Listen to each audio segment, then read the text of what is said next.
Yu-Gi-Oh! Can be a hard game to get into mechanically, and for the most part it can be financially as well. Not everyone can afford playsets of the numerous $100 cards that are out there. But you already knew that, didn't you? Let's cut to the good stuff. 3 structure decks, $10 a week, 1 goal. Topping a Yu-Gi-Oh! Extravaganza.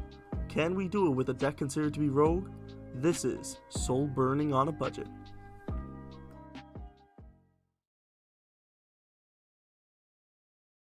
Welcome back to another week of Soulburning on a budget. Last episode I was somehow able to clutch out a win versus Drytrons, and I'm pretty pleased with that. This week I'm aiming to improve the deck with some simple but strong upgrades to boost not only consistency, but to solidify the deck's game plan going first. There are quite a few cards that we can manage to do that with, so without further ado, here's what I bought with the $10 this week. Also a quick note, if you enjoy the series and want to see more of it, I do live stream these on Twitch, so if you want to see more of that, the link will be in the description. I don't really have a schedule of when I do this, but if you follow the channel, you'll get an update when it goes live. With that, here's how I spent the $10 budget this week. So this is the new playmat. I'm admittedly recording this a good while after I recorded episode 2 because I wanted the footage for this section to be a little higher quality. So if you see the old playmat during the duel footage, that's why. Alright, so I used the $10 budget to pick up a few things this week. To start off, we've got 3 copies of Salamangreat Sunlight Wolf. This card allows me to add back any fire effect from the graveyard when a monster is summoned to its arrows, and its relink effect allows me to add back any Salamangreat spell/trap non-targeting. So it's a very good monster. It helps us reliably get out our traps into the graveyard with the Gazelle, and then add them back with Sunlight Wolf, and then end on at least one of the traps. So consistency wise, this is a major boost to the deck. I'm really excited to actually use it. The next card is Pot of Desires. Banish 10 face down for cost and then draw 2.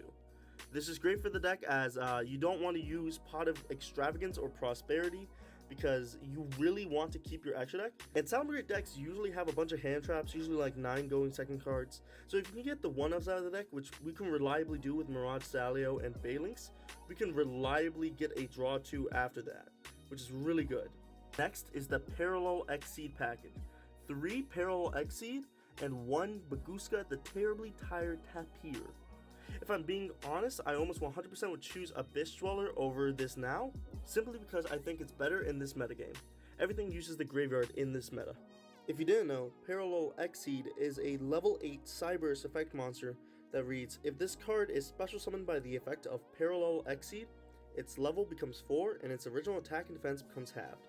And then you can only use the following effects of Parallel Exceed once per turn. If you link summon, you can special summon this card from your hand to your zone that Elite Monster points to. So it's a free special summon and becomes level 4. And then when it's on the field, when it's summoned, it has a trigger effect that you can special summon another Parallel Exceed from your deck. So it's a really easy way to not only get one level 4 on the field, but then it specials another. So and that becomes level 4 too because it was special summon off its own effect. So you would just overlay them and you would be able to make the Bagooska. But yeah, it's just a very powerful card. It's an easy way to get into Abyss Dweller or Bagooska. I think I will buy the Abyss Dweller next week, simply because I don't think Bagooska is that great in this format. I feel like certain decks don't really care about it because there's a lot of link monsters in the format and those can't be switched to defense position. Let's hold up before we continue here. I almost forgot to include the most important part of this section, the budget and how much we saved. Well, we spent $8.85, but we saved $1.15.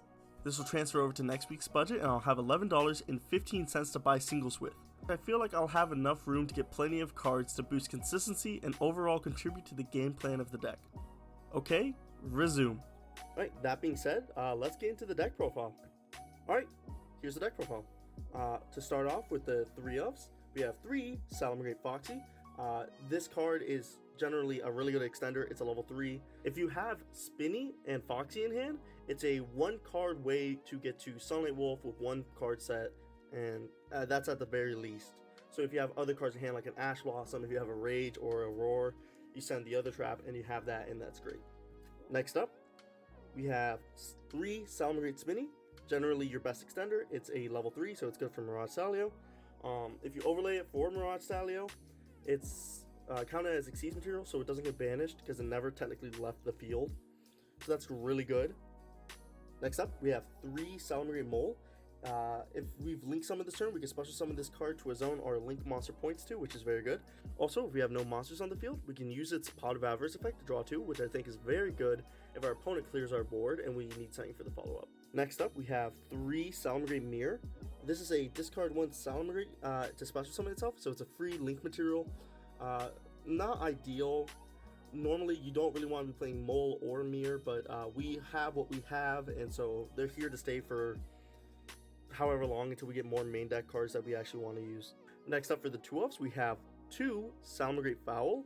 This card's a very good extender. It has a trigger effect when we normal or special summon a Salamangreat to special summon itself. It has another effect that we can discard a Salamangreat card and then target a set spell/trap on the field. That card can't be activated for the turn.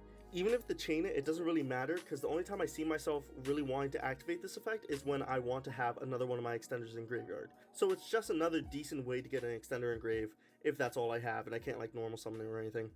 Next up, we have 2 Salamangreat Jaguar. This extender is a very good way to recur resources.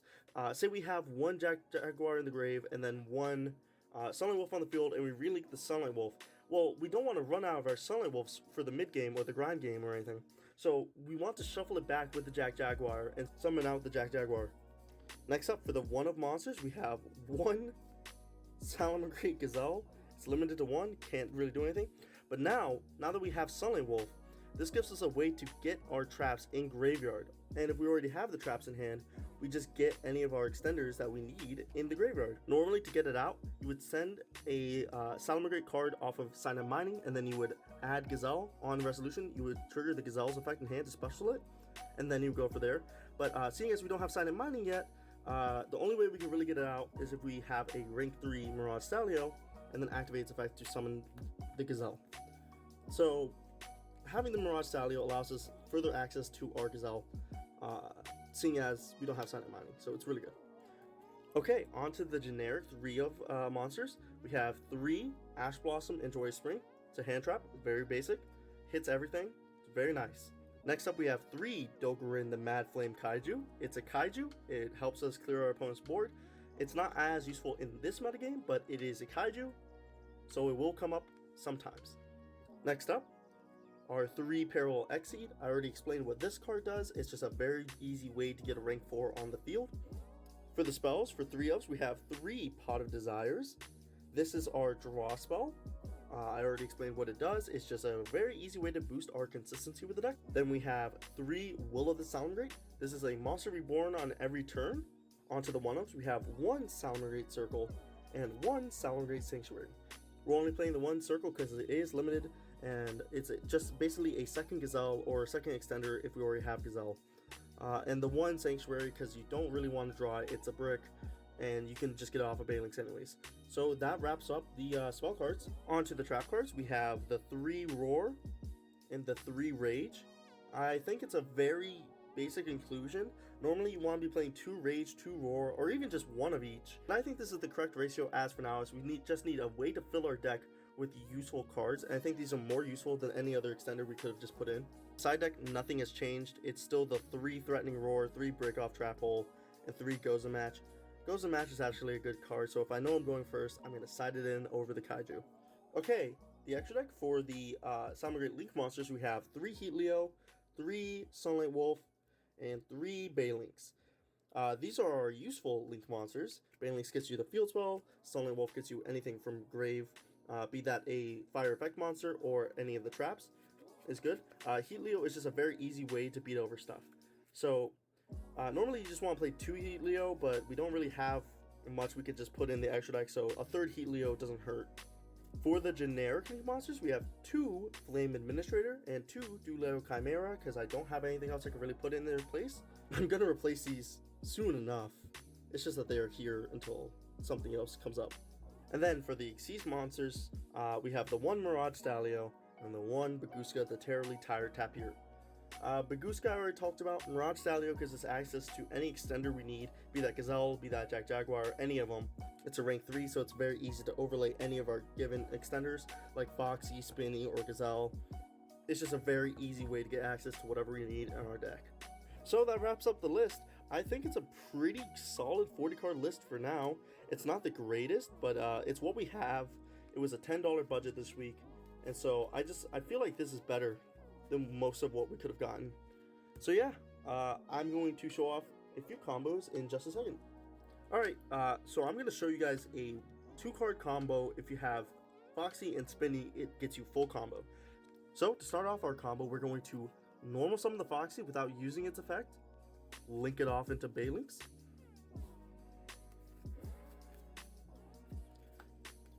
use the effect of Balelynx to grab the field spell. Okay, so after you add the Salamangreat Sanctuary, you're going to go ahead and activate it, because the next step in the combo is Foxy's effect. And if you didn't know, to activate Foxy's effect, there has to be a face-up spell / trap on the field. So this is a very easy way to actually get one on field so we can activate it. So we're going to activate Foxy. For cost, you send the Spinny. The Spinny is in graveyard. You can use the graveyard effect to revive it, banish it when it leaves the field. Now here's the interesting part. You're going to overlay them, 2 level 3s, for Salamangreat Miragestallio. And because Spinny hasn't left the field and it's an overlay material, when you detach it with Miragestallio, for Miragestallio's effect, it goes back to the graveyard. With Miragestallio's effect, you're going to get access to Gazelle. And then Gazelle's effect is going to trigger sending any Salamangreat card. If you're going in strong, you're going to want to send Roar, or if you already have Roar in hand, you're going to send the Rage. But if you know what you're playing against, you can determine whether you want to send Roar or Rage, given what's best for the matchup. From here, you're going to link off Balelynx and Gazelle for Salamangreat Sunlight Wolf. And then you're going to relink the Sunlight Wolf for another one. Now that you have a relink Salamangreat Sunlight Wolf on the field, you use the relink effect to add back a Salamangreat spell / trap. So we're going to add back the Roar, and as you can see, this is a simple board of just one Omni Negate, set, pass, 3 cards in hand. So we did all of this with our 2-card combo off of Foxy and Spinny. It's very strong, very basic Salamangreat board. So this is at the minimum what you want to be getting with Salamangreats. Okay, that being said, I don't know if I said last week, but I'm entering the Side Decks Remote Duel Tournament. They usually have these every other day, and I've been entering for a few months now. These are usually short 3-round tournaments, and it's honestly great practice for bigger events. This week, I'm trying out a new editing style where I commentate over the matches about what I did right and what I did wrong, and not necessarily an exact play-by-play. Let me know if you think this is better or worse, but I want to experiment with it for now to see what I feel like is a better way to edit these videos. That being said, the tournament this week was 3 rounds, but for me it felt more like 2 since round 2 I got the bye. That being said, I know I'm a little late to commenting what this match is, what's happening in this match. This is Prank Kids. I think all of them have effects once they hit the graveyard. I know the red one burns you for 500 and the blue one heals the opponent by 1000. But yeah, they just set 2 and have the blue on field, and I'm pretty sure a couple more names in hand. I think my win condition here is going into Bagooska, and so I try to parallel Exceed, and then I try to summon itself from deck, but I get effect failured. So I Pod Desires. I don't think I drew into anything good. I link off the Exceed into Balelynx, and they immediately flip up the fusion spell to get out a fusion monster that's a double Raigeki on my turn, which is just straight up not good for me. But yeah, you're gonna see he destroys my 2 Balelynx. I do try to revive something with Will of the Salamangreat, but unfortunately for me, he has the Ghost Spell in the hand to negate it. So from there, I think I set Rage and pass, but you're gonna see he's able to link climb pretty easily into Nightmare Unicorn. He tries to spin the set, so I'm forced to chain it. So I chain the Rage, I pitch a Mole, and I get rid of the fusion. But unfortunately for me, he's able to just link climb into access code, and from there I have to scoop him up. Alright, so game 2, we're going first. You're going to be able to see that I am actually able to set up a pretty good board. I'm able to get Sunlight Wolf on the field, and you're going to be able to see me relink the Sunlight Wolf, activate Exceed, get another Exceed on the field from deck, and go into Bagooska. On its own, that's pretty good. Not necessarily versus this deck, but you also see me set one. But unfortunately, you're going to be able to see him Pod Desires into a Cosmic Cyclone, and then he just Cosmics my set, which is unfortunately really going to do it. I mean, this deck predominantly link summons, so he's going to be able to just link climb without really me being able to do anything. But yeah, you're going to see he's getting all sorts of advantage on the field. He's getting a bunch of bodies. He's getting exactly what he needs to just win this game outright. I don't have any cards in my hand after that, so you're going to see him, he's able to just activate the fusion spell, get out the fusion, the double Raigeki. He doesn't even use it, I'm pretty sure. He just gets out a bunch of bodies, and I'm pretty sure he uses the Cock-a-doodle-doo. Yeah, he uses the Cock-a-doodle-doo and another body for a Nightmare Unicorn. He spins back the Bagooska.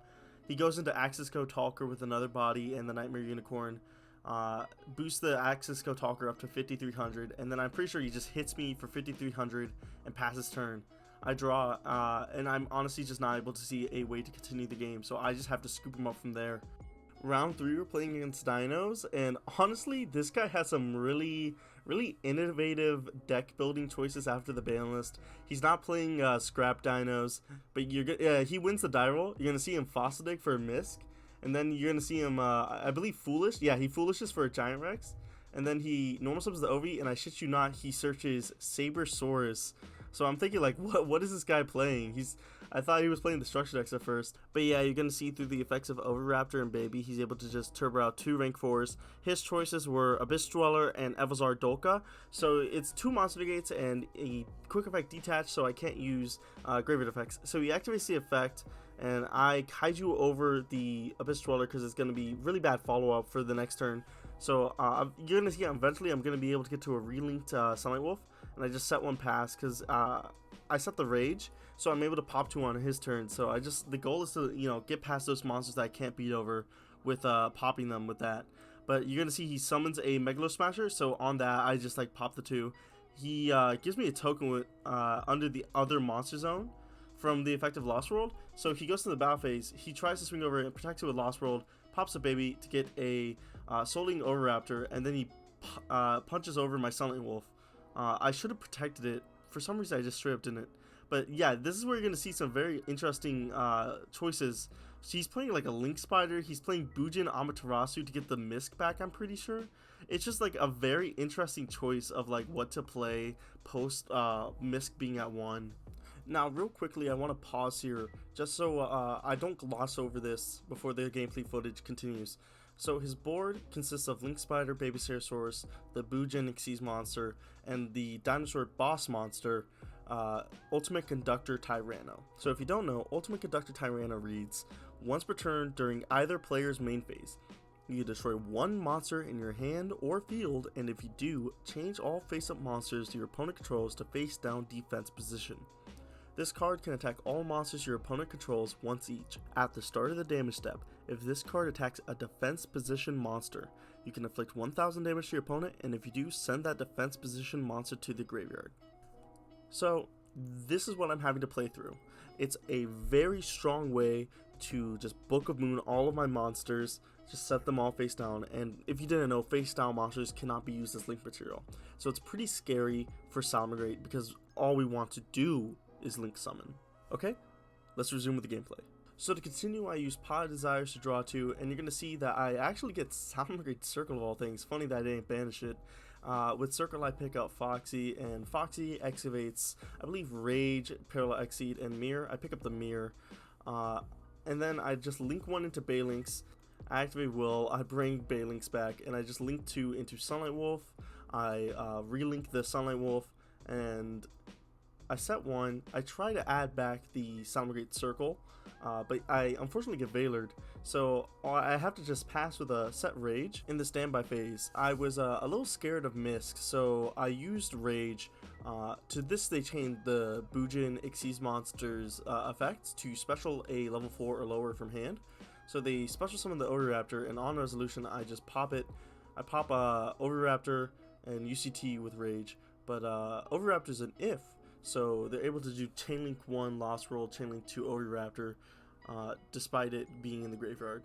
So I try to Ash it, I get hit with the Called by the Grave, and from there they add UCT, and I see where this is going. I'm like, you know what, they have the 2 dinos in grave, they can just banish the Giant Rex again and bring that back too. So I feel like I'm just going to get OTK'd. So I just scoop, go to game 2, because I don't want to waste as much time.